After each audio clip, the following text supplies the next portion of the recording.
प्रिय बच्चों, कैसे हैं आप सब। चलिए आज मैं आप लोगों के बीच हिंदी विषय लेके आया हूँ और हिंदी में व्याकरण से एक टॉपिक लेके आया हूँ। इस टॉपिक का नाम है पर्यायवाची शब्द। तो आज चलिए पर्यायवाची शब्द के विषय हम लोग जानें।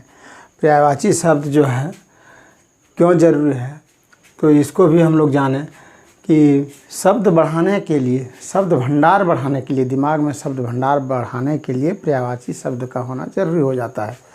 तो सबसे पहले इसका परिभाषा जानें, पर्यायवाची शब्द है क्या। तो देखिए, समान अर्थ वाले शब्दों को पर्यायवाची शब्द कहते हैं। इसका अर्थ ये हुआ कि एक शब्द का भिन्न भिन्न नाम से हम जानते हैं, उसे पर्यायवाची शब्द कहते हैं। यानी समान अर्थ रखता है, उसको हम पर्यायवाची शब्द कहते हैं। तो इसमें भी हम लोगों को जानना पड़ेगा कि पर्यायवाची शब्द बिल्कुल समान नहीं होता है, कुछ उसमें अंतर होता है जिसको हम लोग आगे जानेंगे। मतलब जैसे अंग्रेजी में आप बोलते हैं इक्वल और इक्विवेलेंट, मतलब समान और समकक्ष। तो ये पर्यायवाची शब्द मानिए कि समकक्ष होता है। कैसे होता है उसको आज हम लोग आगे देखेंगे और समझेंगे। तो देखिए, जैसे मान लीजिए आग, आग को हम अग्नि बोलते हैं, अनल बोलते हैं, दहन भी बोलते हैं, ज्वाला, पावक, धनंजय। इसी प्रकार आँख को चक्षु, दृघ, दृष्टि, नयन, नेत्र, लोचन। अब ये आँख में जो हम अभी इतना इसका नाम बोले, आँख का भिन्न भिन्न नाम, तो दृष्टि मीन्स आँख नहीं होता है, दृष्टि मीन्स होता है रोशनी। दृष्टि मीन्स क्या होता है? आँख की रोशनी, ज्योति। लेकिन यहाँ पर क्या है कि आँख का पर्यायवाची शब्द है, तो ये इक्वल नहीं है, इक्विवेलेंट है। लेकिन शब्द भंडार बढ़ाने के लिए पर्यायवाची शब्द में इसको दिया गया है, तो इसको हम लोग जान लेते हैं कि इतना इसका नाम होता है, इस नाम से जानते हैं। उसी प्रकार आकाश, आकाश को अंबर, अंतरिक्ष, गगन, नभ, व्योम भी बोलते हैं। फिर उसी तरह कमल, कमल को अरविंद, जलज, पंकज, पद्म, राजीव और भी भिन्न भिन्न नाम से जानते हैं। तो इसी प्रकार किरण, किरण को अंशु बोलते हैं, रश्मि बोलते हैं, मरीचि बोलते हैं, ज्योति, ज्याति बोलते हैं। तो इसमें मरीचि जो है, मरीचि शब्द का भी प्रयोग आप देखिएगा। ये गर्मी दिन में जो किरण चमकता है उसको हम मरीचि बोलते हैं। लेकिन यहाँ पर पर्यायवाची शब्द में किरण को भी हम मरीचि बोल सकते हैं, लेकिन इसका अर्थ अलग होता है, थोड़ा सा इसका अर्थ अलग होता है, जैसे हम बताएं। अब देखिए, घर का आलय भी बोलते हैं, आवास, कुटी, गृह, धाम, निकेतन, भवन, सदन, शाला। अब ये धाम जो है, धाम को भी देखिए, धाम शब्द से घर नहीं होता है, होता है क्या? घर है, लेकिन किसका घर? देवताओं का घर। तो धाम मीन्स घर होता है। तो पर्यायवाची शब्द में हम यहाँ देख रहे हैं, फिर भी हम ये बता रहे थे अभी इक्वल और इक्विवेलेंट। तो इक्विवेलेंट है, इक्वल नहीं है घर का। ये धाम हुआ मतलब भगवान का घर। उसी प्रकार घोड़ा का अश्व, घोटक, तुरंग, तरंग, बाजी, ये चीज़ है। चंद्रमा का इंदु, निशाकर, राकेश, सोम। उसी प्रकार तालाब का जलाशय, तड़ाग, सरोवर, सर, पल्लव। देवता का अमर, देव, देवत, सूर, आदित्य इत्यादि। उसी प्रकार दैत्य का असुर, दनुज, दानव, राक्षस। फिर नदी का तटिनी, सरित, तरंगिनी, निर्झरणी। इस प्रकार और भी होते हैं नदी का। पक्षी का खग बोलते हैं, अंडज बोलते हैं, द्विज बोलते हैं, पतंग बोलते हैं, विहंग और विहग। अब ये पतंग को भी लीजिए।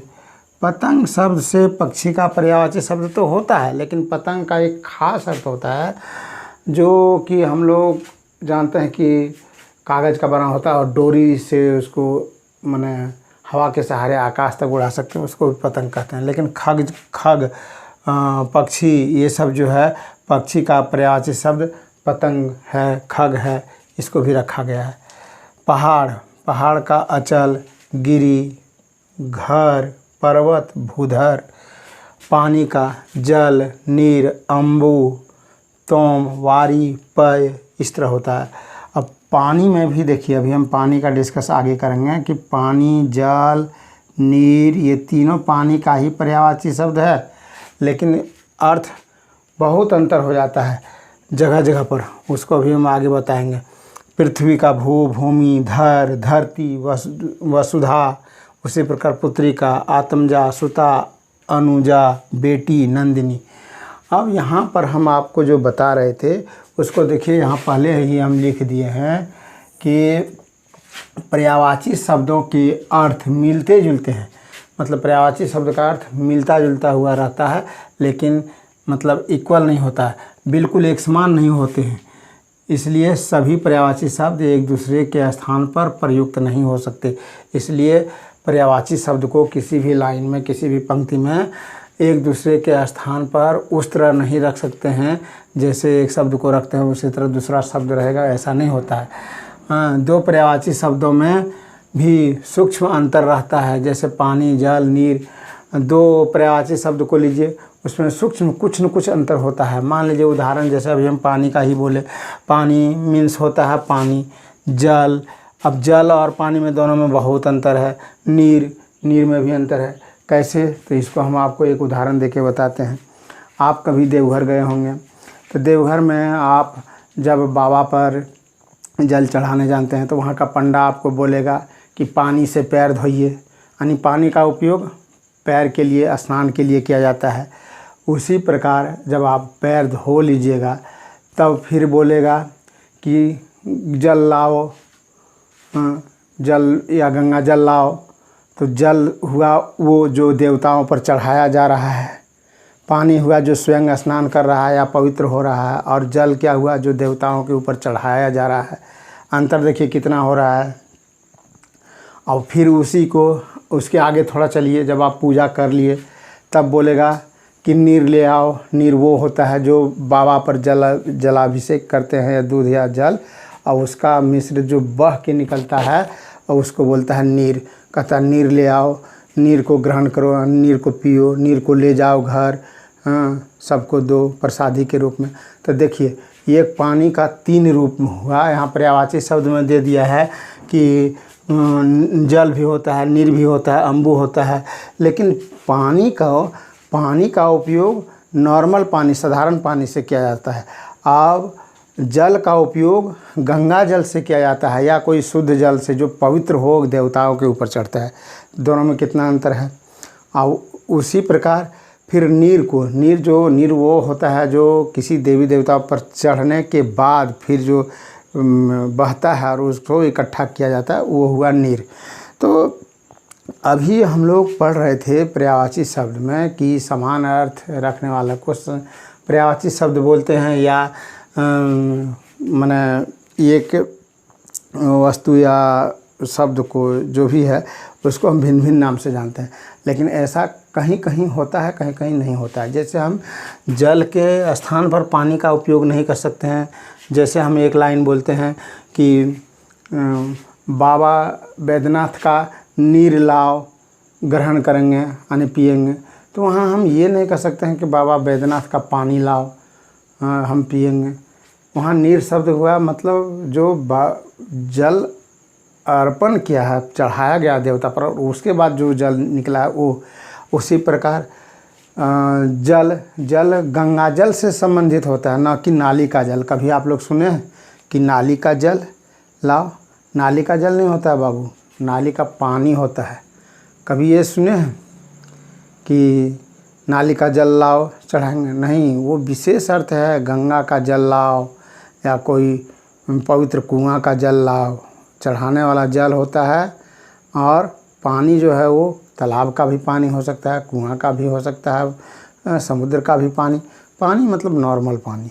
तो अर्थ तो है अंतर, मतलब इक्वल नहीं है, इक्विवेलेंट है। तीनों तो है पानी का ही अंश, लेकिन पानी का अंश रहने से नहीं होता है। तीनों का अर्थ जगह जगह पर अलग अलग है और इसका उपयोग भी जो हम पंक्ति में करते हैं तो भिन्न भिन्न रूप से करते हैं। हाँ, जैसे जल को जो है सो सब कोई जानते हैं, जल शब्द से शुद्धता का परिचय देता है कि शुद्ध जल।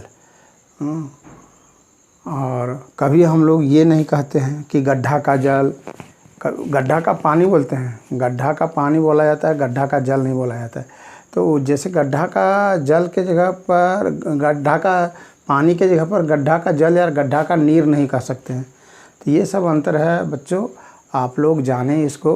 पर्यायवाची शब्द का जो उपयोग होता है वो पंक्ति में होता है, लेकिन समान रूप से, एकदम समान रूप से नहीं होता है, थोड़ा अंतर होता है। और उसको हम अपना भाषा में, जो बोलचाल की भाषा है उसमें सेम उसी तरह नहीं रखते हैं। जब क्षेत्रीय भाषा में आओगे तब पता चलेगा कहाँ पर क्या अंतर है। जैसे अभी बताया आपको कि देवघर में पानी, जल और नीर तीनों को भिन्न भिन्न नाम से, भिन्न भिन्न रूप से जानते हैं, लेकिन यही पर्यायवाची शब्द में दिखाता है कि तीनों जो है सो समान अर्थ रखता है, लेकिन समान अर्थ रखता नहीं है, थोड़ा अंतर होता है। ये सब जानने का बात है। फिर भी आपको जानना पड़ेगा कि पर्यायवाची शब्द वो शब्द है जो समान अर्थ रखता है। और माने एक शब्द को हम भिन्न भिन्न नाम से जानते हैं। तो आज इतने तक रखिए, फिर हम अगला क्लास में अगला टॉपिक लेके आएंगे। तब तक के लिए हमें आज्ञा दीजिए। जय झारखंड, जोहार।